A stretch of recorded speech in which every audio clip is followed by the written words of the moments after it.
Welcome to the hidden corners where truth and terror collide. Discover a realm where the lines between the living and the supernatural blur as you embark on a journey to the paranormal and visit the mysterious hidden corners of your mind.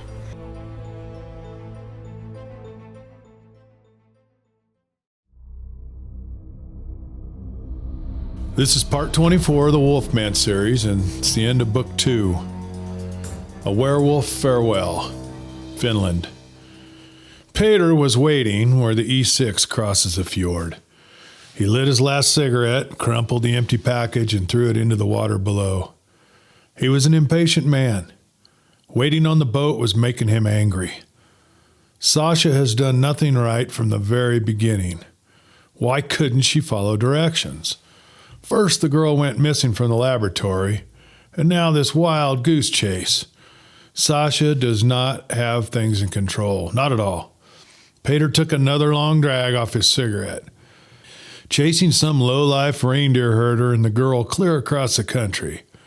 Well, at least they're out of Russia. At least that part of the plan is accomplished.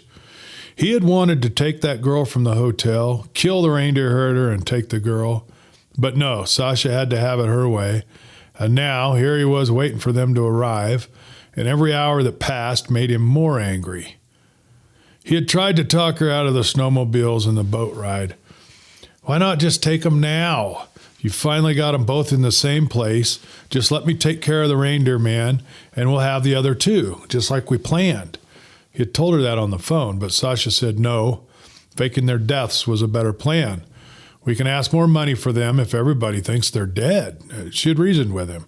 Well, maybe she was right, he thought. This way they could hand off the two to the boss, collect their money, and be done with the whole affair. And he was ready for it to be over. He thought back to when he first discussed the idea with her. She was supposed to lead the brother to where his sister was being held. And his man Alex at the laboratory was supposed to help rescue the sister from the laboratory, and then Sasha would lead them right into Peter's hand. But then that reindeer herder had to get in the way and take the girl. It's been a wild goose chase ever since. He flicked his cigarette butt over the edge of the embankment and looked down at the alligator leather cowboy boots on his feet. If they don't get here soon, I'll have to drive into town for another pack of cigarettes, he grunted angrily. He climbed into the car and leaned his head back against the seat and closed his eyes. He took a deep breath, trying to quell his anger. He sighed deeply, and he thought about her. She frustrated him beyond belief, and yet he could never tell her no. All she had to do was smile that pretty smile of hers, and he fell apart at her feet. She had that way with men, and she knew how to use that to her advantage. He didn't want to admit it, but he was a little jealous. She accused him of that only just yesterday on the phone, and he had laughed at her. But he knew this time was different. She appeared to have developed a feeling for this cowboy from the United States, no matter how she denied it. And that also made him angry. I just can't sit here any longer. He turned on the ignition, put the car into reverse. He knew there was a market about a half mile up the road, and he needed another cigarette.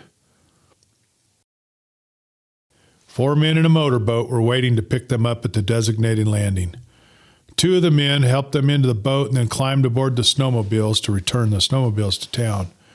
The other 2 sat on either side of the 2 couples. Jack thought he saw a look of recognition that flashed across Sasha's eyes to the men, but he just couldn't be sure. He thought again about what Miguel had said about not trusting her. He was still angry about Sasha leaving him in the hotel room while she ran to alert Kat and Usko. Did she want him to get caught in the fire? I'm just being paranoid, he decided. Still, he couldn't shake the feeling that something wasn't right. She reached over and held his hand and smiled at him. We're almost there, Jack. Someone will meet us at the road crossing and everything will be taken care of. Niinisto has already granted us safe passage through the border, so it's all smooth sailing now. The worst, it's behind us. You have your sister. She paused and squeezed his hand. And you have me. She leaned over and kissed him, then snuggled her head into his shoulder. A couple hours later, the boat reached its destination. A car was pulling into the turnout near the landing just as they were climbing out of the boat onto the frozen, snowy bank. A man stepped out of the car and waved his arm in a greeting. Sasha waved back. The four climbed up the icy, rocky path to the waiting vehicle. Sasha ran to the man and gave him a big hug. "Perfect timing," she cried.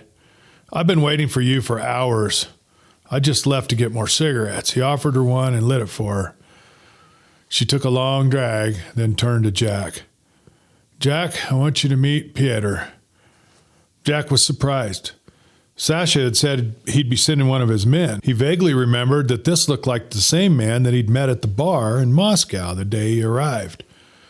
He stuck out his hand to shake Peter's hand. "It's very nice to meet you. I want to thank you for helping us." Was it Jack's imagination, or did he sense a coldness in this man's eyes? Peter was dressed in a black leather jacket and cowboy boots. There was something about him that seemed slick and slimy to Catherine.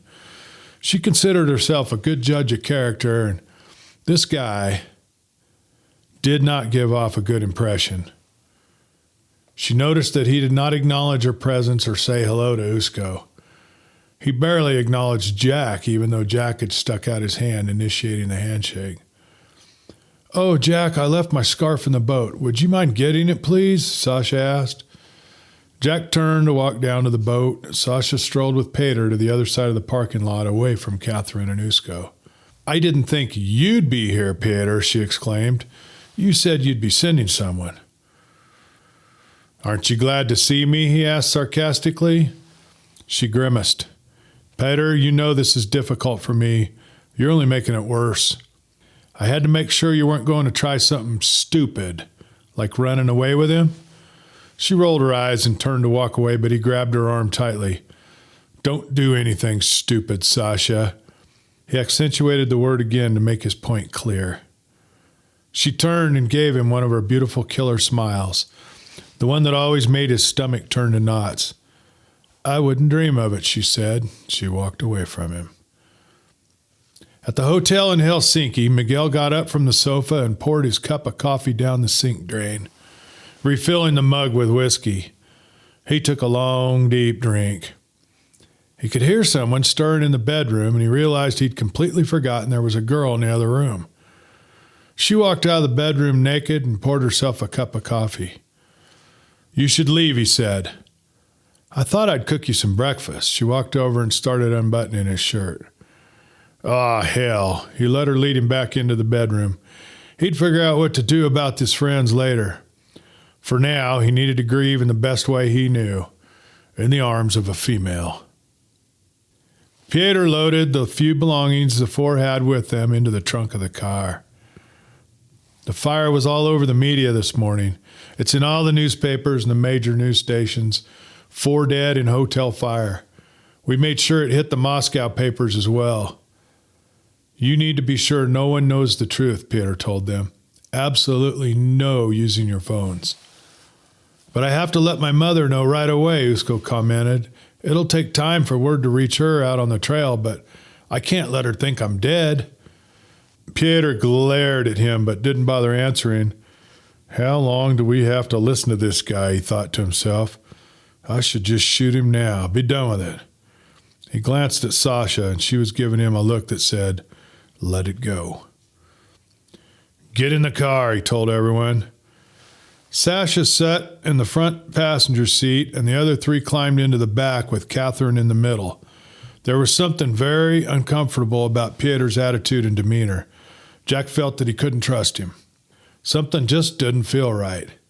He looked at Catherine, and he could tell she felt the same way. He watched her take Usko's hand and squeeze it. The 3 of them sat in silence as the car sped up the highway. The border crossing into Finland was easier than they'd expected. Peter rolled down his window and handed a piece of paper to the guard, who waved him right through, no questions asked. Sasha drew a breath of relief and turned towards the back seat and smiled at Jack and Catherine. "We're in Finland. We made it," she said excitedly. Jack wondered if it really was a reason to celebrate. Just an hour later, Peter pulled the car into the diner's parking lot. Let's get a bite to eat. I'm starving and we still have several hours before we reach Oulu. Everyone got out of the car. Sasha walked over to Jack and put her arm through his and whispered, "He's got low blood sugar, that's why he's grumpy. He'll be fine once he eats." "I don't know," Jack said. "I don't think he likes me." "Oh, don't be silly," Sasha replied. "He's just rather surly, even on his best days. Just ignore him. He's difficult to get to know." The waitress brought everyone coffee and took their orders. Sasha excused herself to go to the restroom. Catherine watched as she walked towards the restroom door, then quickly turned and stepped outside. "I have to go too," she said, and got up from the table. Standing outside the restroom door as if it were occupied and locked, even though she knew Sasha was not in there, she began pacing back and forth just in case Peter was watching. Then she slipped outside. She caught sight of Sasha at the end of the parking lot smoking a cigarette, talking on her cell phone with her back turned toward the restaurant. Catherine quickly knelt beside a vehicle out of Sasha's view if she should turn around. With her sharpened hearing, she could hear the one-sided conversation clearly. "I know we agreed on the price, but that was before. Things have changed." There was a pause, and then she spoke again. "Yes, Peter is here. We will be in Oulu in about 6 hours. Catherine felt her stomach turn upside down. What did she mean, we agreed on the price? She watched Sasha walk back into the diner. She snuck back inside and tried the bathroom door. It was open, unoccupied. She quickly went in and shut the door, then came back out as if nothing had happened. Sasha did not even notice. She appeared to be preoccupied. Catherine couldn't eat. How was she going to let Jack know what was going on? Sasha wouldn't leave his side for a moment. How could she get Jack away from her? Her mind was reeling and she felt sick to her stomach, trying to come up with a solution. Suddenly she had an idea that she thought might work. She would trace the letters trouble into Jack's palm while they were in the back seat. No one else could see, and Jack would definitely understand that something was wrong. She breathed a sigh of relief, but still couldn't eat. Walking back to the car, Sasha turned to Catherine. "You take the front seat this time. I want to sit next to Jack." Catherine didn't know what to say. She'd assumed they'd be sitting in the same positions. She couldn't think of an excuse quickly enough. They were already at the car, and Sasha was climbing into the back seat. What am I going to do now? Catherine thought to herself. She thought about when she and Jack were kids and they had tried to communicate telepathically. It was only a game. If they did manage to read each other's thoughts, it was most likely coincidental. However, there were times when it seemed to work. But that was when they were teenagers, and Jack always seemed to know when she was in a situation that might cause her harm. This was different. She had to get him alone, away from Sasha, before they arrived in Oulu. Sasha had said it would take 6 hours. That meant they might stop for gas sometime between now and then, or possibly a bathroom break. Then maybe she could switch seats again. Miguel sat on the sofa waiting for the bacon that was sizzling away on that little hot plate that the hotel provided. He watched as the girl deftly broke the eggs into a glass and whipped them with a fork. What was her name? He couldn't remember.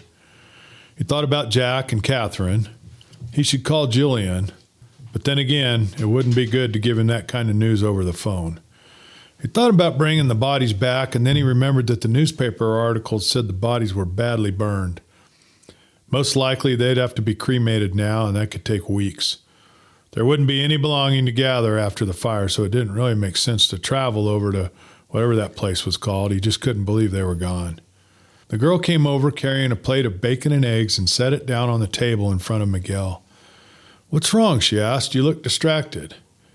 He hadn't said anything earlier. He let the whiskey and the sex take his mind off this pain, and it had worked for a while. "I just learned this morning that my best friend was killed in a fire last night. He and his sister. They're the reason I'm over here in Finland right now. We were supposed to meet up in a day or so, and they were going to go back to Mexico with me." "Oh my gosh, I'm so sorry," she said. "What kind of fire? Where?" "It was some kind of hotel. I don't remember the name of the town, but they were heading in this direction. So I think it was somewhere between here and, Where were they? Norway? Yes, they just crossed into Norway. Something about riding on reindeer or something like that. Crossed the border from Sweden or Russia? They were in Russia, I know that's for sure. She looked at the news headlines on her cell phone. This is it. There was a fire at a hotel in Norway. That has to be the one. Yes, here it is. Jack and Catherine Moore. Is that them? I still can't believe it's true. Tell me about them. Maybe it'll help if you talk about it, she said. He thought about it for a few moments. Maybe it would help. He was my best friend. We were both into rodeo when we were young. We did some steer roping and bull riding, and that's how we met. Then we both got hung up on the same girl, and that kind of ruined our friendship. But then, about a year ago, out of nowhere, I hear from Jack again. He and his sister Catherine came out to my ranch in Mexico and stayed for a while. Then his sister got kidnapped by some Russian thugs, and he came over here to rescue her, and that's what he did, as far as I know. And they were both heading here to Helsinki to meet up with me and head back home, he sighed. Wow, what a story, especially with the whole kidnapping thing. You know, a lot of that goes on these days. Women are kidnapped all the time. Well, mostly girls, boys too. It's quite a racket. But I love the part about her brother coming here to rescue her. Yeah, there's not much else to tell. I don't know the whole story. That's why I'm here. I came to see if I could help or at least find him. Now I guess I'll just head back home to Mexico. Let me see what I can dig up about it. There might be more to the story. Did you know I was an investigative journalist? Hell, I don't even know your name. After another hour of sitting in the car, Catherine asked to stop for a bathroom break. Peter was annoyed. I thought you went to the restroom back at the restaurant. Well, I have to go again. Now Catherine was annoyed. How dare he question her about having to stop for a bathroom break? There's just something a man shouldn't do. There was absolutely nothing about this man that was endearing, let alone the fact that she didn't trust him. And after overhearing Sasha's phone conversation, she was sure that both Peter and Sasha were leading them right into a trap. I need to go too, Usko said firmly. He could sense the tension between Catherine and Peter and wanted to help. Both Sasha and Jack were dozing in the back seat. Catherine hoped that by stopping it would wake them up and everybody would get out to stretch their legs. Then she could climb into the back seat, insisting Sasha take the front again.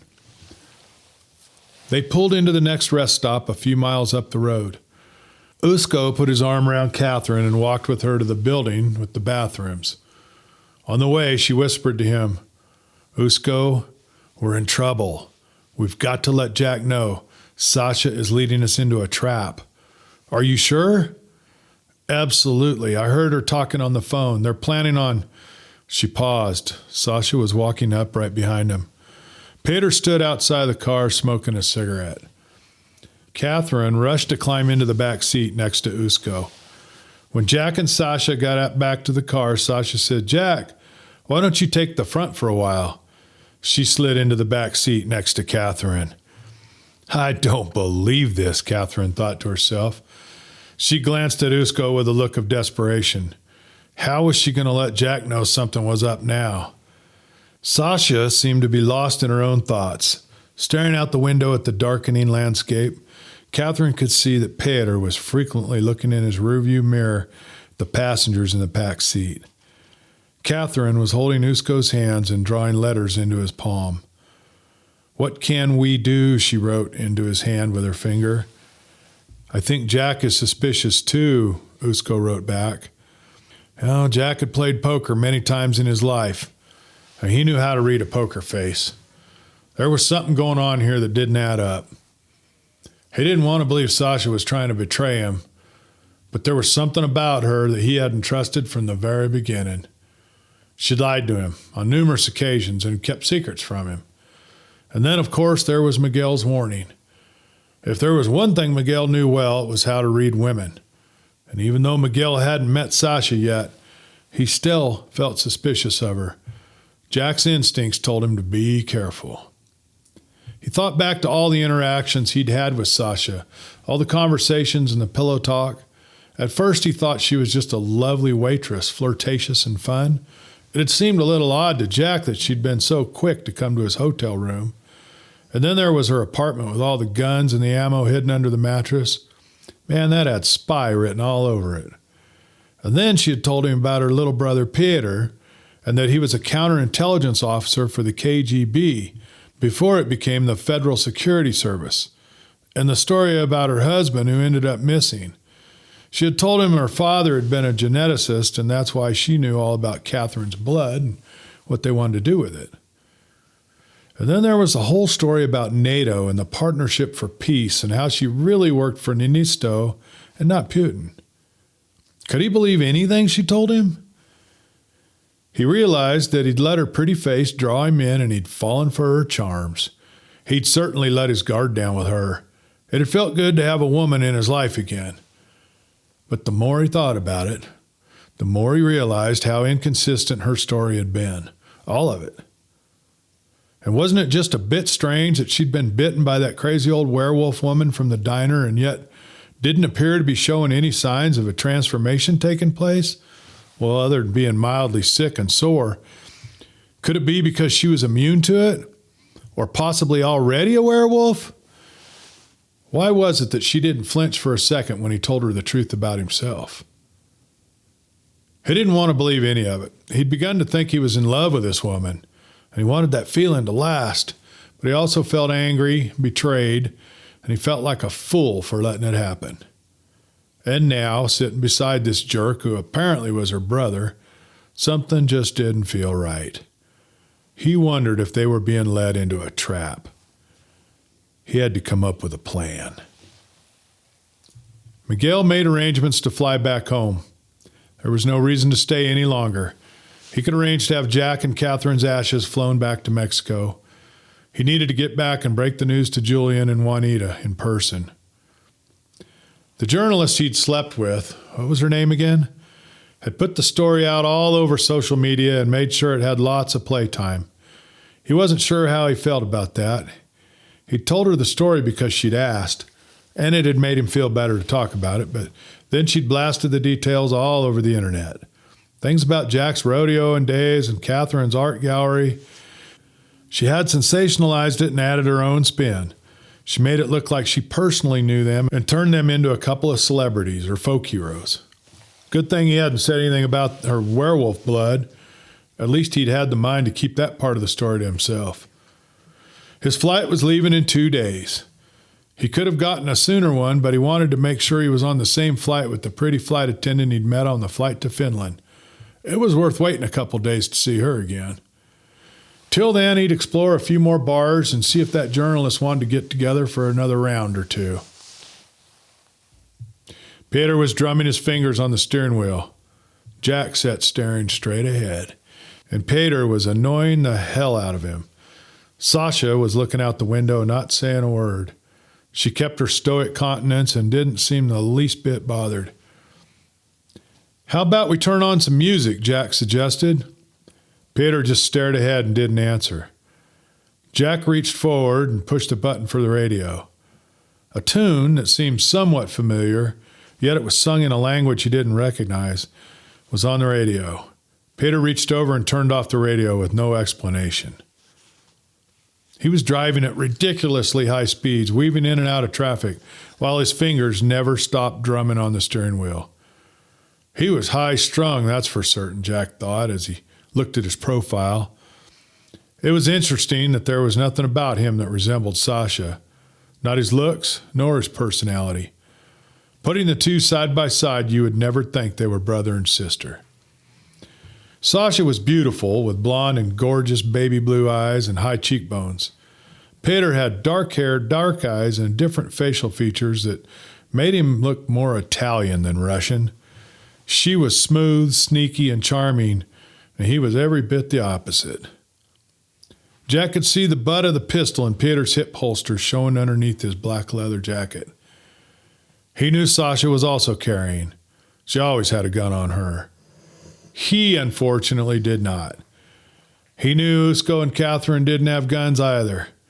If something was going to happen, they were unarmed and unprepared. Jack had tried making small talk with Peter earlier, but had gotten nowhere with that. The entire car was silent and very uncomfortable. He looked over the seat at Sasha. "So once we get to Oulu, tell me what the plan is again." She snapped. "Like I said before, we will meet up with an associate of Niinisto's who will give us the necessary documents, the fake IDs and the identity papers. Then we travel to Helsinki and meet with Niinisto." Jack realized that in all her planning and insistence that they get to Finland, she had never really discussed what would happen after that. She talked about how they needed to get across the border to safety and how they would be given new identities. Jack assumed that they'd be able to meet up with Miguel at that point and then fly back to Mexico. Maybe even return to the United States. He realized he'd hoped she'd want to travel with him, but if not, he assumed she'd return to Russia and he and Catherine, and now possibly Usko, would leave the country. Why didn't I clarify the details before now? Why did I let myself assume that that was the plan, he wondered to himself. And what am I going to do if this turns bad? Finally, they reached Oulu, and Peter turned the car into an industrial street full of warehouses. Jack's hair was bristling. He could sense danger. He realized that by sitting in the front seat next to Peter, Sasha had the advantage of holding a gun on Catherine and Usko, while Peter's gun would be trained on him. Why did I allow Sasha to convince me to sit in the front, he thought, as he slowly tried removing his boots without drawing notice to himself. He couldn't just undress to allow the time for his body to transform, but he knew he could rip the clothing if he needed to. But the boots, they would be a problem. Miguel's phone buzzed in his pocket. He was sitting at a bar down the street from his hotel. He glanced down at the screen and he saw that it was Julian calling. Put the phone back in his pocket and ordered another whiskey. He'd get up the nerve to call him tomorrow before he got on the plane to fly home. He'd have to come up with some excuse between now and then as to why he was returning without Jack and Catherine. He wanted to tell Julian the news in person, not over the phone. But he also knew that Julian would be expecting the three of them to be flying home together. He took a long, deep breath, swallowed the whiskey down, and nodded at the bartender for his check. Stepping outside into the cold night air, Miguel slowly walked back to the hotel, feeling completely hollow, letting the snowflakes gather on his coat and his hair. He was ready to return to the warmth of Mexico. Now at the far end of a long parking lot sat a car with its headlights on, illuminating the snow. Peter approached the waiting car slowly. The headlights blinked on and off 3 times in succession. Peter did the same.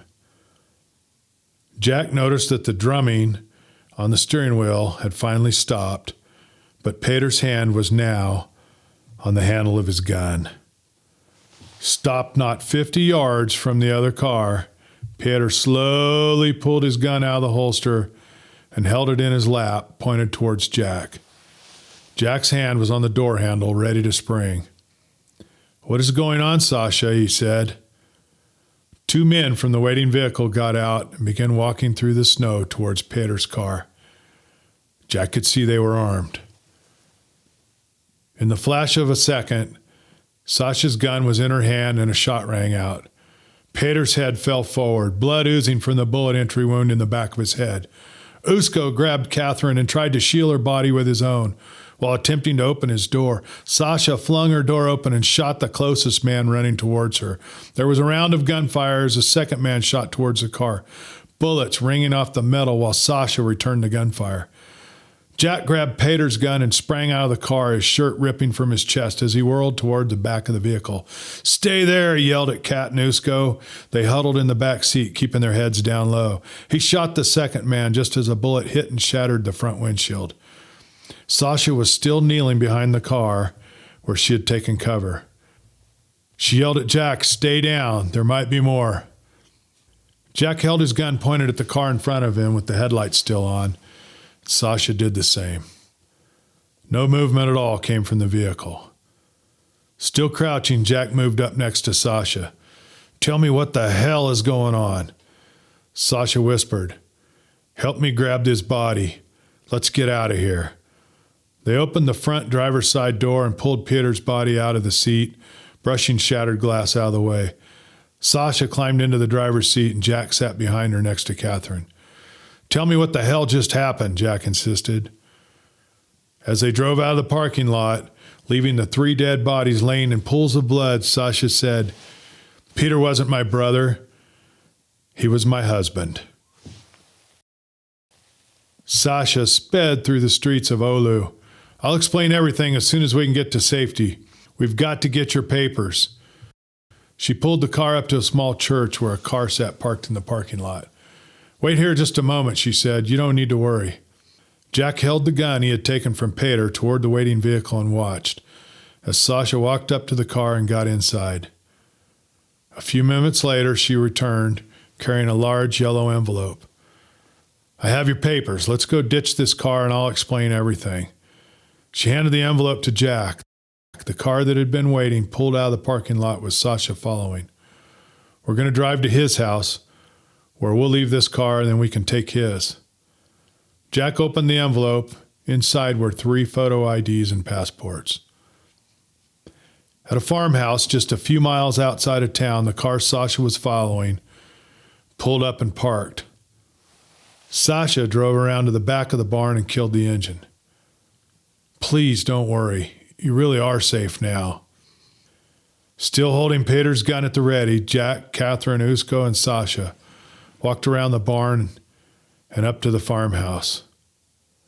A woman came running out and stood on the front porch, and a young boy, about the age of 7, came running out of the house, bounded down the steps, and ran up to Sasha, throwing his arms around her. "Auntie Sasha," he yelled. She gave him a hug and looked at Jack. "This is Nikolai, my nephew." The man who had driven the car came over and held his hand out to Jack. "Hello, Jack. I'm Jacob. My sister has told me much wonderful things about you. I'm very pleased to meet you finally." He did the same to Catherine and to Usko. "I know we have a lot of explaining to do. Please come inside. This is my wife, Anna." Jack looked at Sasha. "I want to know the whole convoluted story and no more lies." Anna brought out a tray of hot tea and cookies, and everyone sat in the living room, a fire burning in the wood stove. "Jack, I know you're angry and I don't blame you, but I had to keep you in the dark in order to keep us all safe. Peter was not a good man. He was very dangerous. Selling you back to the Russians would have made us very, very rich. That was the original plan, and he needed me to make it work. But then once I got to know you," she looked at Catherine, "and you, Catherine, and you, Usko, well, I couldn't go through with it. So I asked my brother to help us all get out of this. The original plan was to take you captive, kill Usko, and sell you back to the Russians. I didn't know how I was going to intercept his plan until the last minute when I decided to sit in the back seat." Jack didn't know what to think. There were still so many unanswered questions, he didn't even know where to begin. Sasha's real brother, Jacob, spoke up. "Look, it's been a long, stressful day for all of you, and it's late. We need to get Nikolai to bed. How about we continue this conversation in the morning on the road to Helsinki? It's about a 7-hour drive, so we'll have lots of time to finish the rest of the story. Catherine and Usko, you can take the guest room. Sasha already has a room here." Jack interrupted. "I'll stay down here on the sofa if you don't mind." Jack lay looking at the ceiling in the dark. He couldn't sleep. He was still too angry. He got up, unlocked the door, stepping outside into that cold night air. He walked out to the barn and undressed, slipping into his full wolf form. It felt good, free. He needed to run as far away from here as he could, just to ease his fury. He wanted to lose himself in the woods. He ran far beyond the limits of his scent before he realized that if he didn't stop now, he might not be able to find his way back home. He wasn't sure he cared. Maybe he'd be like Rebecca and Spencer and just stay in his wolf form forever. He stopped and he howled into the night. A chorus of nearby wolves answered his call. He wasn't sure why exactly, but it made him feel better, as if he had a camaraderie with these wild creatures. He turned and he loped gently back towards the property, the barn, the farmhouse, and the people inside whom he loved. Coffee was already brewing in the kitchen, and Anna was cooking bacon and eggs. The aroma woke Jack, and he threw off his blanket and walked into the kitchen. The others were not up yet.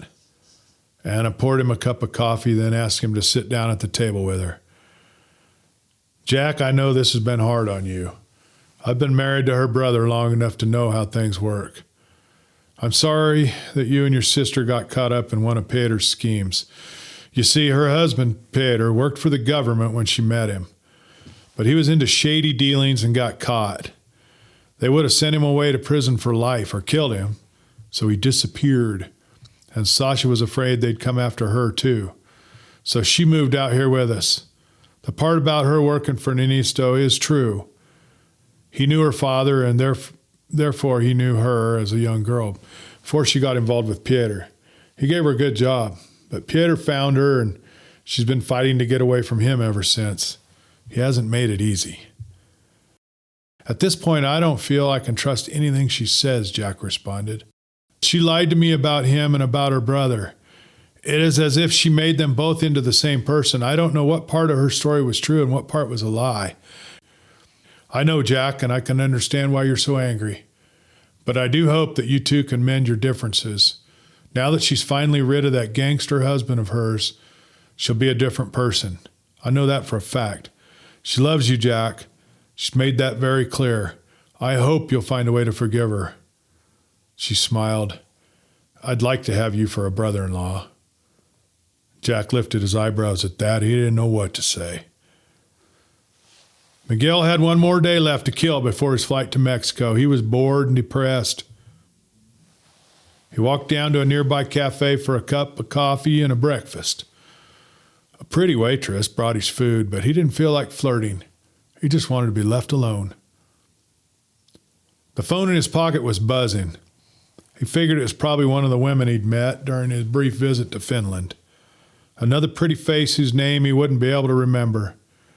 He let it sit in his pocket unanswered. It rang again, and after the fifth ring, he pulled it out, and without looking at the screen, he sighed and said, "Hello?" "Miguel, it's Jack." Catherine walked out to the barn and found Jack talking on the phone. "It's Miguel," he told her. "Good. Usko's trying to reach someone who can get word out to his mom also." "Okay, buddy, we'll be there as soon as we can. Thanks for being here. It'll be really good to see you." Jack ended the call and put the phone back in his pocket. "I was hoping to talk to you in private, Jack," she sighed. "I think I'd like to stay here with Usko. I know you don't like that idea, but..." She paused. "I love him. He is really a good person. And Jack, I love it here. Kat, you're too close to Russia. You wouldn't be safe. We've got new identities. I'll dye my hair. We can do it. I know we can.